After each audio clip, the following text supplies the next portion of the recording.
ಶ್ರೀ ಗುರುಭ್ಯೋ ನಮಃ. ಅಪದಾಮಪಹರ್ತಾರಂ ದಾತಾರಂ ಸರ್ವಸಂಪದಾಂ ಲೋಕಾಭಿರಾಮಂ ಶ್ರೀರಾಮಂ ಭೂಯೋ ಭೂಯೋ ನಮಾಮ್ಯಹಂ. ಮುಂದಿನ ಪದ್ಯ ಭೋಜನ ರಸವಿಭಾಗ ಸಂಧಿಯ 10ನೇ ಪದ್ಯ ಹೀಗಿದೆ.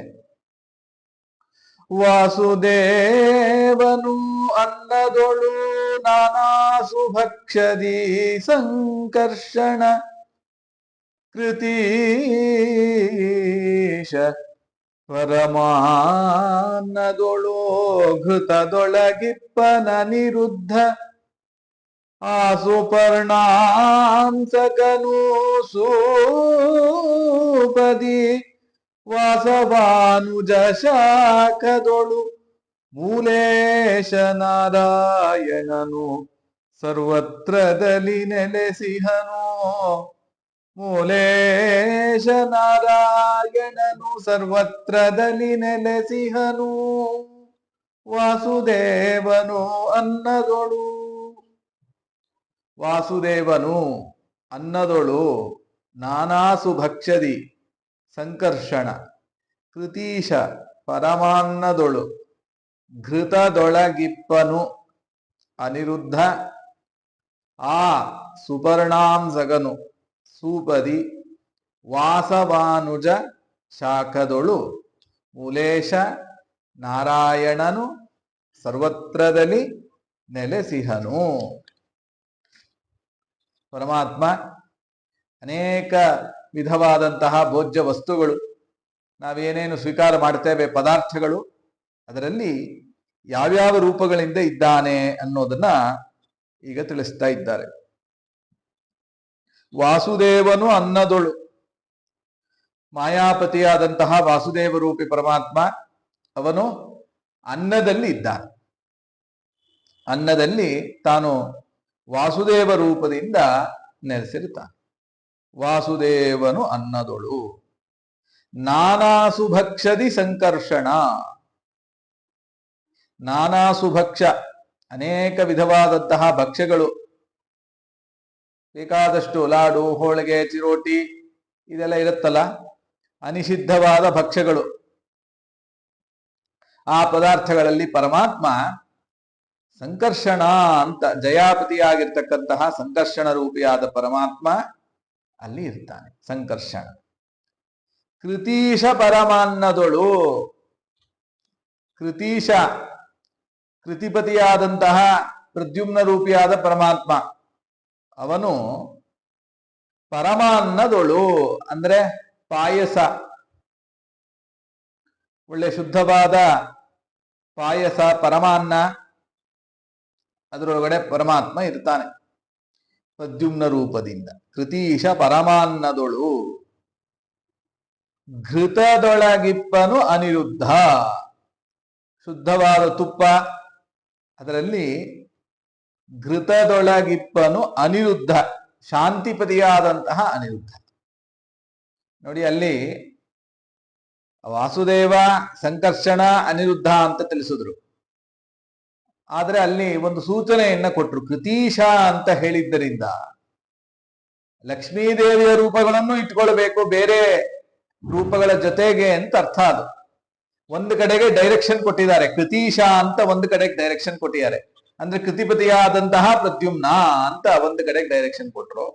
ಹಾಗೇನೆ ಬೇರೆ ಕಡೆಗೂ ಇಟ್ಕೊಳ್ಬೇಕು ಅಂತ ಅದರ ತಾತ್ಪರ್ಯ. ಅಂದ್ರೆ ಮಾಯಾಪತಿಯಾದಂತಹ ವಾಸುದೇವ, ಜಯಾಪತಿಯಾದಂತಹ ಸಂಕರ್ಷಣ, ಕೃತಿಪತಿ ಪ್ರದ್ಯುಮ್ನ, ಶಾಂತಿಪತಿಯಾಗಿರತಕ್ಕಂತಹ ಅನಿರುದ್ಧ, ಹೀಗೆ ಪರಮಾತ್ಮ 4 ರೂಪಗಳಾಯ್ತು. ಘೃತದೊಳಗಿಪ್ಪನು ಅನಿರುದ್ಧ, ಘೃತದಲ್ಲಿ ಪರಮಾತ್ಮ ಅನಿರುದ್ಧ ರೂಪದಿಂದ, ಶಾಂತಿಪತಿಯಾದಂತಹ ಅನಿರುದ್ಧ ರೂಪದಿಂದ ಇರ್ತಾನೆ ಅಂತಾಯ್ತು.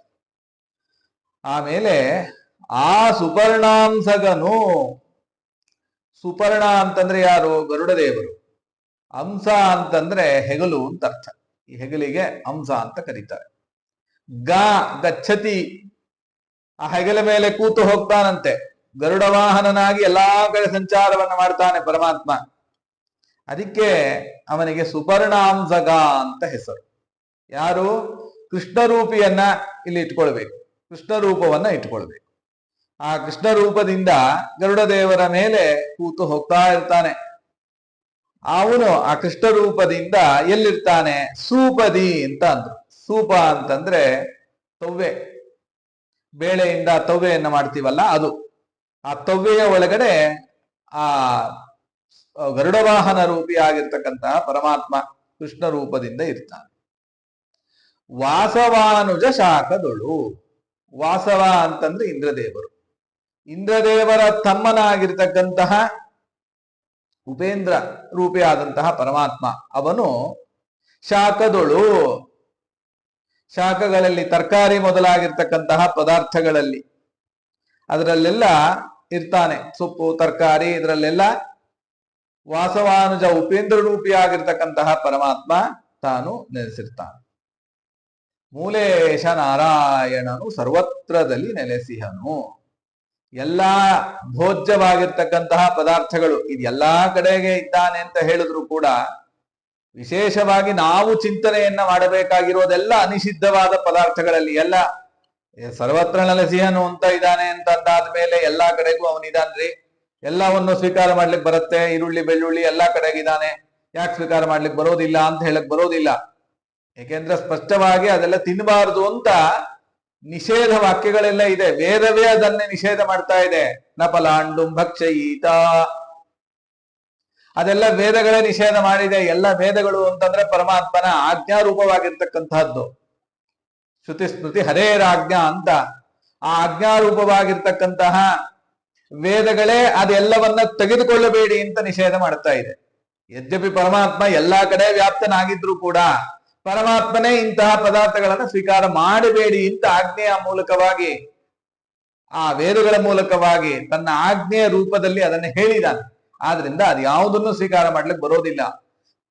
ಯಾವುದು ಸ್ವೀಕಾರ ಮಾಡಬೇಕು? ಎಲ್ಲ ಅನಿಷಿದ್ಧವಾದ ಪದಾರ್ಥಗಳಲ್ಲಿ ಈ ಚಿಂತನೆಗಳನ್ನ ಮಾಡಿ ಇದನ್ನೆಲ್ಲ ಸ್ವೀಕಾರ ಮಾಡಬೇಕು ಅಂತ ಹೇಳ್ತಾರೆ. ಶಾಖದೊಳು ಮೂಲೇಶ ನಾರಾಯಣನು, ಅದು ವಿಶೇಷ. ಮೂಲೇಶ ಅಂತಂದ್ರೆ ಎಲ್ಲ ಜೀವರಾಶಿಗಳಲ್ಲಿರ್ತಕ್ಕಂತಹ ಬಿಂಬರೂಪಕ್ಕೆ ಮೂಲೇಶ ಅಂತ ಕರೀತಾರೆ. ಅಂತಹ ನಾರಾಯಣ ರೂಪಿಯಾಗಿರ್ತಕ್ಕಂತಹ ಪರಮಾತ್ಮ ಎಲ್ಲಾ ಪದಾರ್ಥಗಳಲ್ಲೂ ಕೂಡ ತಾನು ವ್ಯಾಪ್ತನಾಗಿದ್ದಾನೆ ಅನ್ನೋದನ್ನ ಚಿಂತನೆ ಮಾಡಬೇಕು. ಆದ್ರಿಂದ ಎಷ್ಟು ರೂಪಗಳಾಯ್ತೋ? 5. ಅನಿರುದ್ಧ, ಪ್ರದ್ಯುಮ್ನ, ಸಂಕರ್ಷಣ, ವಾಸುದೇವ, ನಾರಾಯಣ, ಜೊತೆಗೆ 2 ಕೃಷ್ಣ ರೂಪವನ್ನ ಹೇಳಿದ್ರು, ಮತ್ತೆ ಉಪೇಂದ್ರ ರೂಪವನ್ನ ಹೇಳಿದ್ರು. ಸೊ ಒಟ್ಟು 7 ರೂಪಗಳನ್ನ ಇಲ್ಲಿ ಹೇಳ್ತಾ ಇದ್ದಾರೆ. ಇದು ಪ್ರಾಯಶಃ ತುಂಬಾ ಪ್ರಸಿದ್ಧವಾಗಿರತಕ್ಕಂತಹ ಶ್ಲೋಕ. ನಮಗೆ ಸಂಪೂರ್ಣವಾಗಿ ಯಾವುದು ಬರಲ್ಲ ಅಂತಂದ್ರೆ ಕಡೆ ಪಕ್ಷ ಇದನ್ನಾದ್ರೂ ಹೇಳ್ಬೇಕು, ಇದು ಒಂದಾದ್ರೂ ಹೇಳ್ಬೇಕು. ಇವಾಗ ಸಂಪೂರ್ಣ 15ನೇ ಅಧ್ಯಾಯ ನಮಗ್ ಬರೋದಿಲ್ಲ ಅಂತಂದ್ರೆ ಅಹಂ ವೈಶ್ವಾನರೋ ಭೂತ್ವ ಪ್ರಾಣಿನಾಂ ದೇಹಮಾಶ್ರಿತ ಅಂತ ಒಂದು ಶ್ಲೋಕವನ್ನ ಹೇಗೆ ಹೇಳ್ತೀವೋ ಹಾಗೆ ಇಡೀ ಭೋಜನ ಸ್ವಭಾಗ ಸಂಧಿ ಬರಲ್ಲ ಅಂತಂದ್ರು ಕೂಡ ಇದೊಂದನ್ನಾದ್ರೂ ಕಡೆ ಪಕ್ಷ ಹೇಳುವಂತಹ ಪ್ರಯತ್ನವನ್ನ, ಚಿಂತನೆಯನ್ನ ಮಾಡುವಂತಹ ಪ್ರಯತ್ನವನ್ನ ಮಾಡೋಣ. ವಾಸುದೇವನು ಅನ್ನದೊಳು ನಾನಾಸು ಭಕ್ಷದಿ ಸಂಕರ್ಷಣ. ಮತ್ತೆ ಇಲ್ಲಿ ಚಿಂತನೆ ಮಾಡಬೇಕಾದ್ರೆ ಒಂಚೂರಾದ್ರೂ ಅರ್ಥ ಗೊತ್ತಿರ್ಬೇಕಲ್ಲ, ಒಂದ್ ಸ್ವಲ್ಪನಾದ್ರೂ ಅರ್ಥ ಗೊತ್ತಿರ್ಬೇಕು. ವಾಸುದೇವ ಒಂದೊಂದು ಅರ್ಥವನ್ನಾದ್ರೂ ತಿಳ್ಕೋಣ. ವಾಸುದೇವ ಅಂತಂದ್ರೆ ಏನು? ಎಲ್ಲಾ ಕಡೆ ಸರ್ವತ್ರ ವ್ಯಾಪ್ತ. ವಾಸನಾದ್ ವಾಸುದೇವೋಸಿ, ಎಲ್ಲಾ ಕಡೆ ವ್ಯಾಪ್ತನಾದ್ದರಿಂದ ಪರಮಾತ್ಮನಿಗೆ ವಾಸುದೇವ ಅಂತ ಹೆಸರು. ಕ್ರೀಡಾದಿ ಗುಣವಿಶಿಷ್ಟನಾದ್ರಿಂದ ಅವನಿಗೆ ದೇವ ಅಂತ ಹೆಸರು. ಎಲ್ಲಾ ಕಡೆ ವ್ಯಾಪ್ತನಾದ್ರಿಂದ, ವಿಶೇಷವಾಗಿ ವ್ಯಾಪ್ತನಾದ್ರಿಂದ ವಾಸುಶ್ಚಾಸೌ ದೇವ ವಾಸುದೇವ. ಮತ್ತೆ ವಾಸುದೇವ ಅಂತಾಯ್ತು. ಇನ್ನು ಸಂಕರ್ಷಣ ಅಂತ ಹೇಳಿದ್ರು. ಸಮ್ಯಕ್ ಕರ್ಷತಿ, ಏನ್ ಮಾಡ್ತಾನೆ ಪರಮಾತ್ಮ? ಸಮ್ಯಕ್ ಪಾಪಕರ್ಷಣ ಶೀಲತ್ವಾತ್ ಸಂಕರ್ಷಣ ಅಂತ ಎಲ್ಲಾ ಪಾಪಗಳನ್ನ ನಮ್ಮಿಂದ ತೆಗೆದು ಬಿಡ್ತಾನಂತೆ.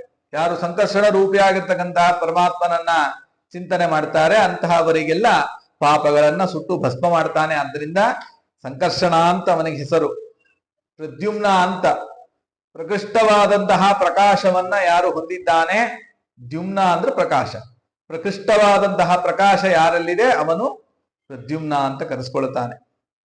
ಇನ್ನು ಅನಿರುದ್ಧ ಅಂತ ಇದಕ್ಕೊಂದು ವಿಶೇಷವಾದ ಅರ್ಥವನ್ನು ಹೇಳ್ತಾರೆ. ಬೇಕಾದಷ್ಟು ಅರ್ಥಗಳಿದೆ.